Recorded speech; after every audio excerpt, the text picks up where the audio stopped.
Hey guys, Jim here with another video for you. This is kind of a one-off. It's similar to the 10 bad movies that I love, but this isn't really the same thing because some of these movies aren't bad at all. This is more of a guilty pleasure video. So these are 10 guilty pleasures.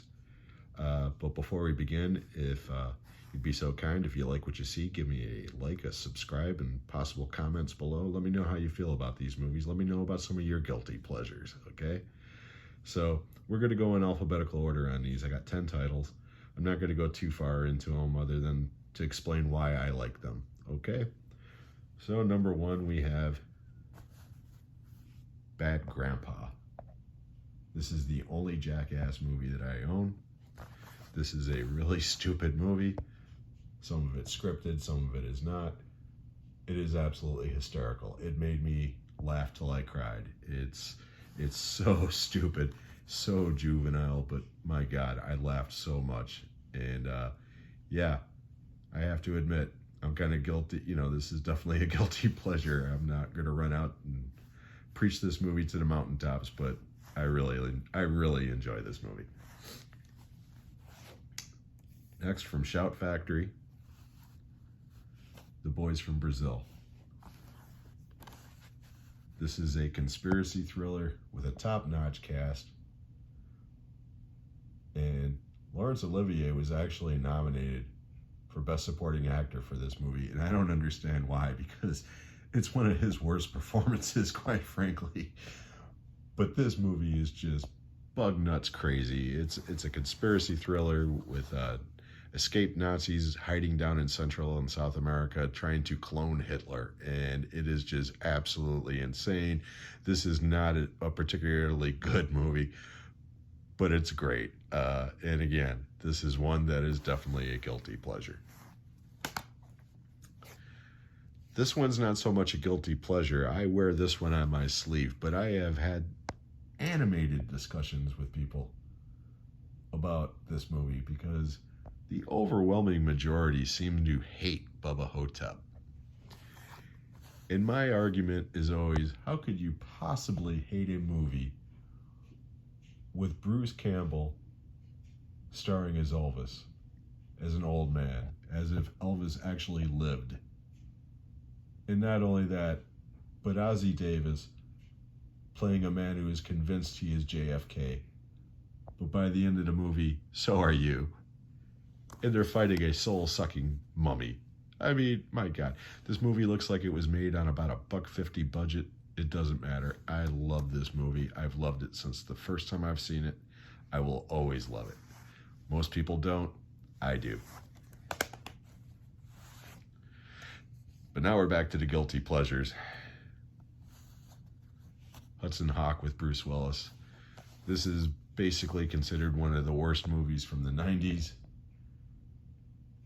And I won't argue, because this movie is bad.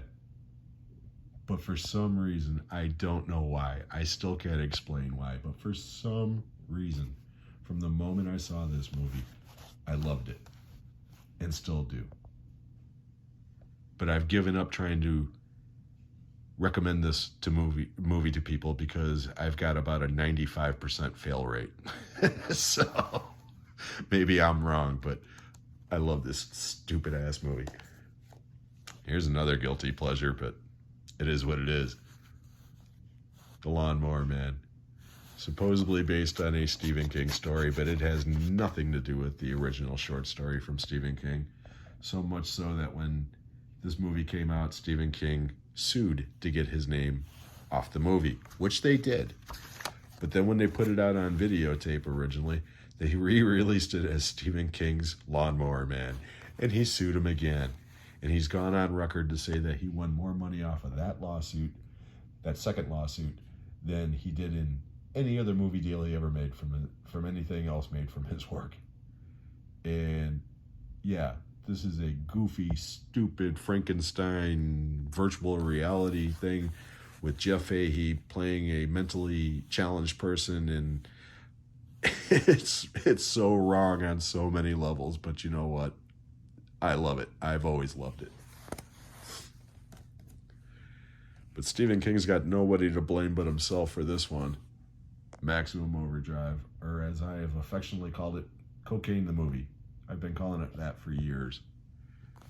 Because he was so wired on coke when he did this movie, he has no memory of actually doing it. He has little images, but that's about it.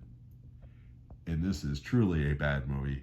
It is truly a movie that I will love till the day I die. If nothing else, the soundtrack from AC/DC makes this movie worth watching, but I will always love this stupid-ass movie.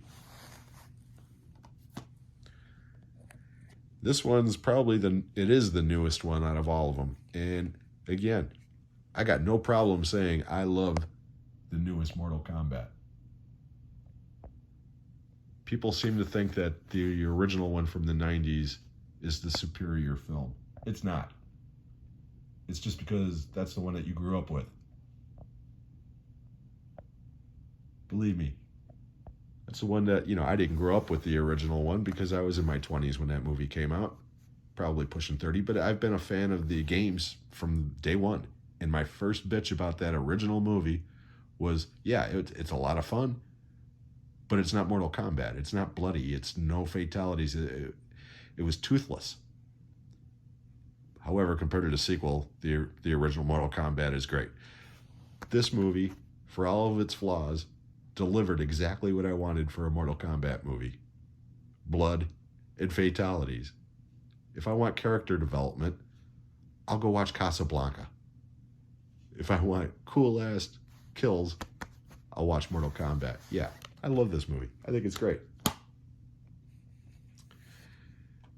This one, again, I don't know if I would call this a guilty pleasure, but I've had arguments with people about this movie, Sabotage. I really enjoy this movie. As a matter of fact, I think this is Schwarzenegger's best movie since he came back into making movies. It's got a killer cast. And yeah, the plot is very generic. I knew exactly where this movie was going from the get-go.